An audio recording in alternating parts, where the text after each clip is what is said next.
Ayan mga idol, at nasa labas tayo ng ating ginagawang bahay at nakita nyo mga idol, kulay puti na lahat at tapos na natin kabitan ng ating mga span rail. Ayan, at halos tapos na lahat na ito mga idol. Nakikabit na rin natin yung mga downspout.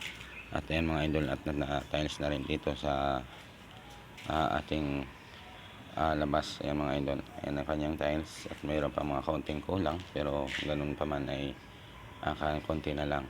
Ayan mga idol, at tapos na rin siya doon sa looban. Ayan, ganyan na po yung kulay ng ating ginagawang bahay. Ayan, yan na po yung kanyang form. Ayan, kulay na lang ang kulang para makita na natin yung tunay na ganda ng ating ginagawang bahay dito mga idol. Ayan. Kaya ayan mga idol, konti na lang din talaga. Ayan.